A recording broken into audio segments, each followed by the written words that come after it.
Wiping a slate clean, it's not easy here in the state of Oregon. Now, once you've been convicted, even if that conviction is overturned, your record could follow you around for years. But why? What does it take to clear your name? NBC5's Christine Pitawanich has more. This story stemmed from the Josh Brewer case. He's the young man unable to find a job because the record of his charges are still dogging him. That's despite the state's appeals court declaring him not guilty of anything. Josh Brewer has struggled to pay bills and support his family. It's been tough to find a job. Can't find a job with, drug convictions. They don't hire felons. Josh Brewer was convicted on marijuana-related drug charges back in 2009.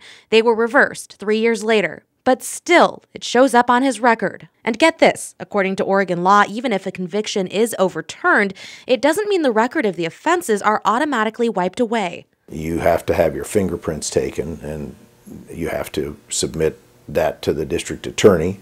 You have to file a motion with the court.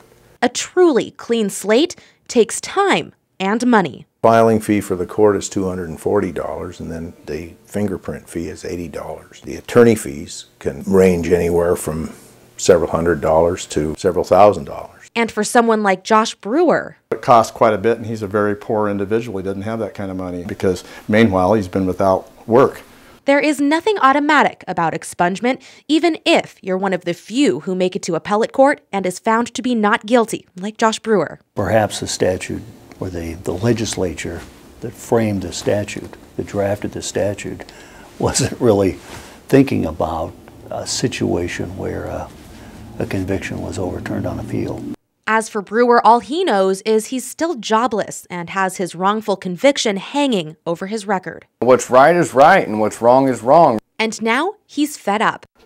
He's filed suit against the city of Medford, Medford Police Department, the mayor, and a slew of police officers, alleging they conspired, acted intentionally or with reckless disregard when it came to his rights, and went on false information to convict him, which also resulted in his inability to find a job. They're just going to keep doing what they're doing until somebody stands up and says enough is enough. Brewer says now he just wants what he once had, a clean record, a good job, and compensation for his wrongful conviction. Right now, up in Washington state, there's a push to compensate people who were wrongfully convicted, giving them $50,000 for every year they were behind bars. It's expected Washington's governor will sign it into law, joining 27 other states with similar laws. In the studio, Christine Pitawanich, NBC5 News.